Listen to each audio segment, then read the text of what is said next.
Hello friends, welcome back to my channel English Notes. Today's topic of my notes is She Stoops to Conquer as a comedy of intrigue by Oliver Goldsmith. So let's start.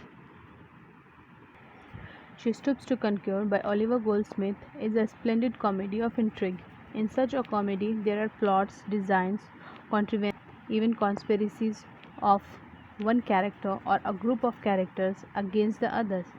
She Stoops to Conquer consists of intrigues or tricks of Tony against Marlowe and Hastings and his mother, of Miss Hardcastle against Marlowe, and of Mrs. Hardcastle against Tony. These tricks are the principal source of wit and humor in the play. The entire plot of this comedy gyrates on the center of intrigue, and right from the beginning to the end, it is considered to be a comedy of intrigue. Tony Lumpkin is the master of intrigue, and he plays mischief from the beginning to the end. He intrigues sometimes for the sake of fun and sometimes to tease, vex, and to bring to book his bêtinière. He thinks his stepfather, Mr. Hardcastle, to be his enemy as he snubs him all the time. Tony Lumpkin quite advertently misleads Marlowe and Hastings in allocating the house of Mr. Hardcastle. They are newcomers, and Tony knows the purpose of their visit to Mr. Hardcastle. He tells them that in this late hour of night there is no accommodation in this alehouse. However, he suggests them that Hardcastle's house is the best inn. He also apprises them of the nature and outlook of the innkeeper, Mr. Hardcastle.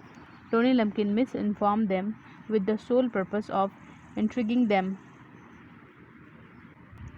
In this comedy, many an intrigue is perpetrated by Mrs. Hardcastle and Tony. Miss Hardcastle intrigues against Miss Neville, whose jewels are in her custody. She is intriguing to settle the marriage of her son, Tony, with Miss Neville to grab the jewels, but her tricks utterly fail in persuading her son to give in to her proposal.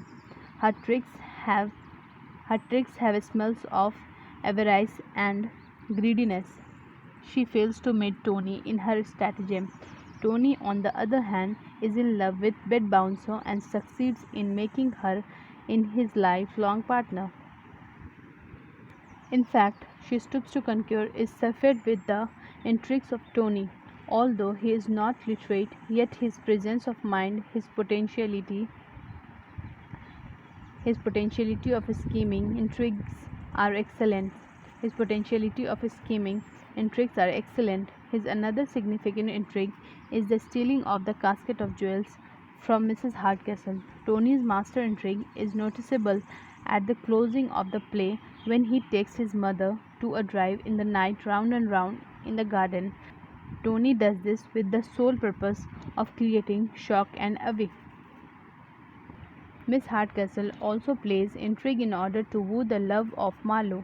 Miss Hardcastle, with the same ingenuity of her brother Tony, intrigues of appearing before Marlowe in the dress that is commonly worn by the barmaid of the inn. He takes her to be a barmaid and frolics with her with much ease and soon becomes very intimate with Miss Hardcastle. Her intrigues become fractious and she gets the fruits of her labor, and finally she weds Marlowe. Interestingly, the intrigues perpetrated are interestingly and they provoke our laughter. Their intrigues show their presence of mind and wit, whereas the intrigues of Mrs. Hardcastle show her ulterior motives and mercenary fun. Laughter, humor are the important ingredients of the play. Intrigue is not the theme of this play, however, these elements dominates the accelerating the pace and the plot. It is through intrigue the heroine of the play succeeds in her plan to be united with Marlowe, and Tony Lumpkin, the engine and dynamo of this play, with his intrigue and fine display of humor, gets success in being united with the love lady Bed Bouncer. The very foundation of the plot is based on the intrigue of Tony Lumpkin. Tony's intrigue against Marlowe and Hastings set the action of the drama in motion. Marlowe and Hastings come to the Three Marlowe and Hastings come to the Three Pigeons, losing their way to Mr. Hardcastle's house. At that time, Tony misdirects them in order to take revenge on his stepfather, who always finds faults with him and calls him young dog and considers him to a worthless boy. So Tony misdirects them to the Hardcastle home as to an inn and Mr. Hardcastle as to an innkeeper. These tricks contribute to a lot to a comic impression of the play. Because of these tricks, Marlowe mistakes his future father-in-law for an innkeeper and orders him for punch. They talk at cross purposes, which amuse us most.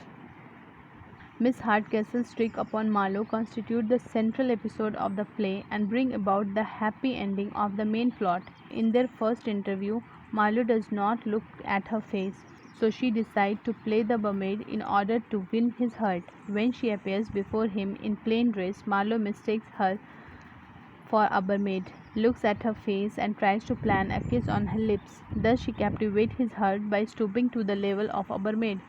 She plays another trick upon him.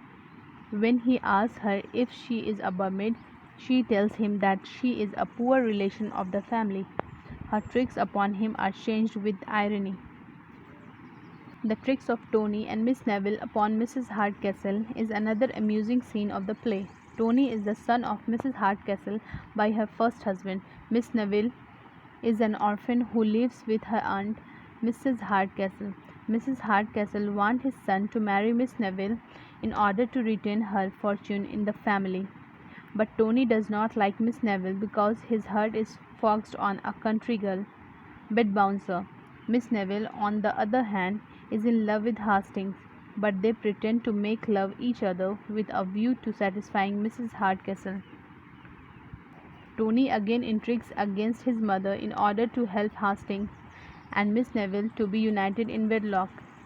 He steals the jewel of Miss Neville from his mother's almirah and gives them to Hastings to assist the elopement of Hastings and Miss Neville, but the jewels go back to Mrs. Hardcastle for the idiocy of Marlowe and Hastings, and the plan of elopement is revealed to her when she sends Miss Neville to Aunt Pettigrew's house as a punishment. Tony harasses his mother by taking her round and round the house in a stagecoach through the muddy path, slough, etc., and places her in the horse pond.